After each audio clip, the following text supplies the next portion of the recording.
పండగలైనా పెళ్లిలైనా వస్త్రాలకు వేదిక ఒకటే, అదే ఎస్ఆర్ షాపింగ్ మాల్. ఫ్యామిలీ అంతటికి అన్లిమిటెడ్ ఆఫర్స్. నమస్తే, నేను Keshav. Welcome to Suman TV. Andhra Pradesh CM Chandrababu Naidu Delhi పర్యటనలో బిజీగా ఉన్నారు. ఉదయమే మాజీ ప్రధాని శత జయంతి ఉత్సవాలు జరుగుతున్న సందర్భంలో అటల్ బిహారీ వాజ్పేయికి ఘనంగా నివాళులు అర్పించారు. ఆ తర్వాత అధికారిక కార్యకలాపాల్లో తలమునకలయ్యారు. ముఖ్యంగా ఎన్డీఏ సీఎంల భేటీలో రాష్ట్రానికి రావాల్సినటువంటి ప్రయోజనాలు, మంత్రులతో సమావేశాల ద్వారా రాష్ట్రం ఆశిస్తున్నటువంటి పథకాలు, రాబోయే బడ్జెట్లో ఎటువంటి మద్దతు కోరుకుంటున్నారు, ఇలాంటి అంశాలపైన చంద్రబాబు నాయుడు చర్చలు జరుపుతున్నట్టుగా సమాచారం ఉంది. ఢిల్లీ టూర్లో ఏం జరుగుతోంది, ఈ అంశాన్ని విశ్లేషించేటువంటి ప్రయత్నం చేద్దాం.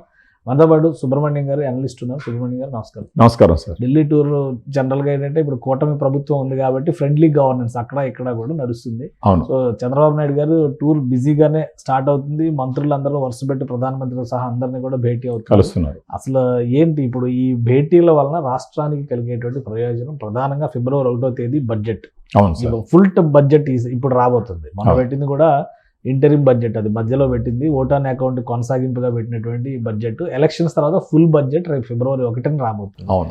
రాష్ట్రం ఆశిస్తుంది ఏంటి, జరగబోయేది ఏంటి?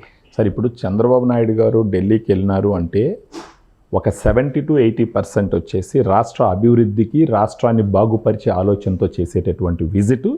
ఒక 30 to 40% ఎలా తీసుకోవచ్చు అంటే రాజకీయాల కోసం చేసేటటువంటి విజిట్. వాళ్ళిద్దరూ ఒకే అలయన్స్లో ఉన్నారు కాబట్టి, సెంట్రల్ గవర్నమెంట్, స్టేట్ గవర్నమెంట్. ప్రత్యేకించి ఈరోజు వెళ్ళి ఫస్ట్ ఉదయాన్నే అటల్ బిహారీ వాజ్పేయి గారి సమాధి దగ్గరికి వెళ్ళేసి ఆయనకి నివాళులు అర్పించిన తర్వాత ఆయనతో ఈయనకున్న అనుబంధాన్ని గురించి ఒకసారి నెమరు వేసుకొని, అంటే ఆయనతో పాటు ఈయన పనిచేసినప్పుడు ప్రత్యేకించి ఈ మొబైల్స్కి సంబంధించి, సాఫ్ట్వేర్కి సంబంధించి అప్పుడు ఈయన చేసిన కొన్ని ప్రపోజల్స్కి వాజ్పేయి గారు చేసిన సపోర్టు నెమరు వేసుకుంటూ నేషన్ ఫస్ట్ అనేటటువంటి ఆయన ఆలోచన, ఆ రోజు వాజ్పేయి గారు తీసుకున్న ఎన్నో నిర్ణయాలు ఈరోజు భారతదేశాన్ని ప్రపంచంలోనే ఒక గొప్ప స్థానంలో నిలబెట్టింది అనేసి ఆయన నెమరు వేసుకుంటూ, ఈయనప్పుడు ఆధునికతకి సాంకేతికతని యాడ్ చేయాలా అని ఈయన చెప్పినప్పుడు దాన్ని అర్థం చేసుకొని వాజ్పేయి గారు సపోర్ట్ చేయడం వల్ల మనకు ఇంతకు ముందర ఉన్నట్టే అవిభక్త ఆంధ్రప్రదేశ్లో ప్రత్యేకించి హైదరాబాద్లో సాఫ్ట్వేర్ ఎలా డెవలప్ అయిందనే దాని గురించి ఒకసారి నెమరు వేసుకొని, తర్వాత జేపీ నడ్డా గారి నివాసంలో ఎన్డీఏకి ఫ్రెండ్లీ అందరూ సీఎంస్తో జరిగినటువంటి మీటింగు. ఆ మీటింగ్లో ప్రత్యేకించి చంద్రబాబు నాయుడు గారు, రామ్మోహన్ నాయుడు గారు పాల్గొన్నారు. అమిత్ షా గారు, జేపీ నడ్డా గారు, మిగతా ఇతరత్ర చీఫ్ మినిస్టర్స్ అందరూ పాల్గొనడం జరిగింది. దాంట్లో జరిగిన డిస్కషన్ ఏంటంటే, మెయిన్గా కేంద్ర ప్రభుత్వం ఇచ్చేటటువంటి పథకాలు ఒక క్షేత్రస్థాయిలో ఏ విధంగా అవి ఇంప్లిమెంట్ అవుతున్నాయి, ఎంత ఎఫెక్టివ్గా తీసుకెళ్తున్నారు, తర్వాత కోఆర్డినేషన్ ఎంత గొప్పగా ఉంది ఎంపీలకి, ఎమ్మెల్యేలకి, ఇతరత్ర వాళ్ళకి అనే దాని గురించి మేజర్గా డిస్కషన్ జరగడం. తర్వాత ప్రతిపక్ష పార్టీలు, కాంగ్రెస్ ప్రభుత్వం లాంటి వాళ్ళు ఈ రాజ్యాంగ పరంగా వాళ్ళు చేసినటువంటి కొన్ని క్వశ్చన్లకి ఎలా ఆన్సర్ ఇవ్వాలా, తర్వాత వన్ నేషన్ వన్ ఎలక్షన్ అనే బిల్లుని ఎలా పాస్ చేసుకోవాలనే దాని గురించి మాట్లాడుతూ, ముఖ్యంగా అది పాలిటిక్స్ గురించి జరిగినటువంటి ఒక డిస్కషన్. ఓకే. దాంతోపాటు చంద్రబాబు నాయుడు గారు ఇప్పుడు విజిట్లో చేసుకున్న ప్లాన్స్ ఏంటి అని అంటే, ప్రత్యేకించి ఇప్పుడు ఒక 5 గంటలకి ఇప్పుడు ఆల్రెడీ ఆయన డిస్కషన్ నడుస్తూ ఉంటుంది. మోడీ గారితో మీటింగ్ అయిపోయింది, మోడీ గారితో డిస్కషన్ నడుస్తుంటుంది. ఇంకా 6 గంటలకు వచ్చేసి అమిత్ షా గారితో కలుస్తారు. మళ్ళీ ప్రత్యేకించి 1-to-1, తర్వాత సీతారామన్ గారితో కూడా కలుస్తారు. మధ్యలో వచ్చేసి ఈయన మన రైల్వే మంత్రి కూడా ఆయన్ని కలవడం జరిగింది, కలిసినారు. సో ఈ రైల్వే మంత్రి కలిసిన తర్వాత ప్రత్యేకించి ఇప్పుడు అమరావతికి, ఖమ్మం దగ్గర నుంచి అమరావతికి ఉన్నటువంటి రైల్వే లైన్ ప్రాజెక్టుకి సంబంధించి భూసేకరణ గురించి డిస్కషన్ జరిగింది. దానికి సంబంధించి నోటిఫికేషన్ కూడా ఇచ్చేసినారు. 6 నెలల్లో భూసేకరణ, ఆల్మోస్ట్ 90% భూమి వచ్చి ప్రైవేట్ పరంగా సంబంధించింది. దాన్ని ఎలా సేకరించాలా, అది మొత్తం ఎప్పటికి పూర్తి అవుతుంది, ఒక 6 నెలల్లో అది పూర్తి అయిందంటే మాత్రం రైల్వే లైన్కి సంబంధించిన వర్క్ స్టార్ట్ చేద్దామన్న డిస్కషన్ జరిగి, ఆల్రెడీ సెంట్రల్ గవర్నమెంట్ ఇచ్చినటువంటి promises related to railway lines, ఆ పనులు ఇమ్మీడియట్గా మేము మొదలుపెట్టే విధంగా మీరు సహాయం చేయండి అని చెప్పేసి డిస్కషన్ అక్కడ జరగడం జరిగింది. కూడా బడ్జెట్లో ప్రపోజ్ చేసేదానికి రిక్వెస్ట్ చేయొచ్చేమో. ఫండ్ అలొకేషన్ బడ్జెట్లో ఉంటేనే ఒకటి ఆల్రెడీ చేసిన దానికి రిక్వెస్ట్ చేస్తున్నాడు సార్.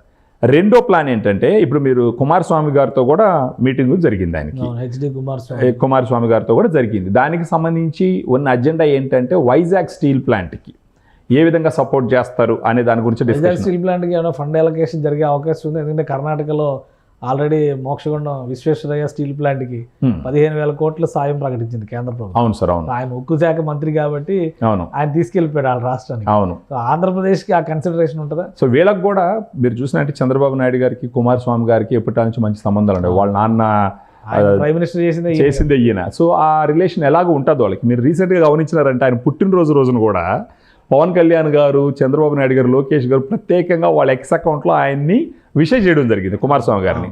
సో వీళ్ళకున్న అనుబంధం. నెక్స్ట్ వచ్చి మన నైబర్ స్టేట్ కదా సార్ కర్ణాటక. సో ఆ చనువుతో ఖచ్చితంగా కుమారస్వామి గారిని రిక్వెస్ట్ చేసేటటువంటి ఒక ఆలోచన.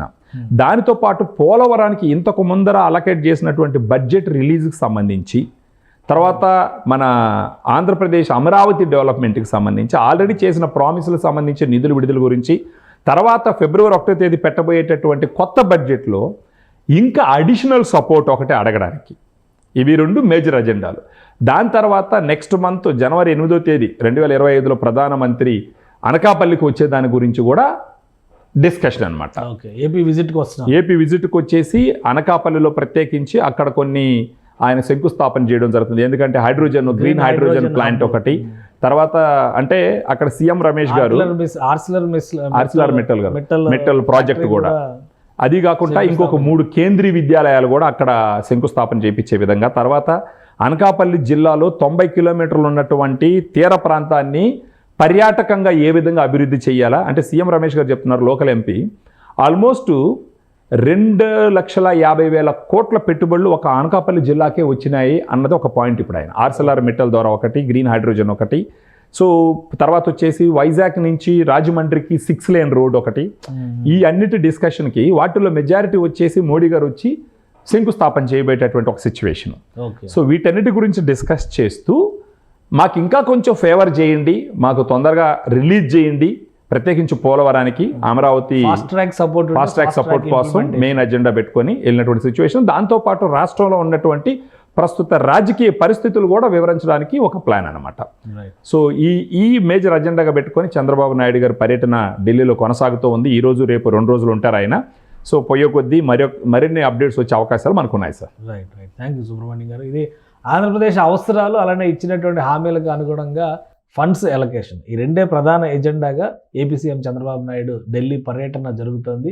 ప్రధానంగా ఉమ్మడి విశాఖపట్నం జిల్లా పరిధి లేదా ఇప్పుడున్నటువంటి అనకాపల్లి జిల్లా పరిధిలోనే దాదాపు 2.5 లక్షల కోట్ల రూపాయల పెట్టుబడులు ఇన్వెస్ట్మెంట్స్ రూపంలో కేంద్ర ప్రభుత్వం నుంచి కానీ వివిధ ప్రైవేట్ సంస్థల నుంచి కానీ వస్తున్నాయని సుబ్రహ్మణ్యం గారు విశ్లేషిస్తున్నారు. అక్కడ ఏర్పడబోయేటువంటి గ్రీన్ హైడ్రోజన్ హబ్, మరోవైపు ఆర్సిలర్ మెటల్ ప్రాజెక్టు, ఇవి 2 అతిపెద్ద ఎంప్లాయ్మెంట్ జనరేషన్ ప్రాజెక్టులుగా మారబోతున్నాయి ఉమ్మడి విశాఖ జిల్లాకి, ముఖ్యంగా ఉత్తరాంధ్ర ప్రాంతానికి అనేది చాలా స్పష్టంగా కనిపిస్తుంది. ఇక రాబోయే బడ్జెట్లో ఆంధ్రప్రదేశ్కి తగిన న్యాయం చేసే విధంగా కేంద్ర మంత్రులందరితో కూడా వరుసగా ఏపీ సీఎం భేటీ అవుతున్నారు.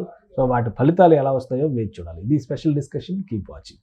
సుమన్ టీవీలో మీ పర్సనల్ అండ్ బిజినెస్ ప్రమోషన్స్ కోసం కింది నెంబర్కి కాంటాక్ట్ చేయండి.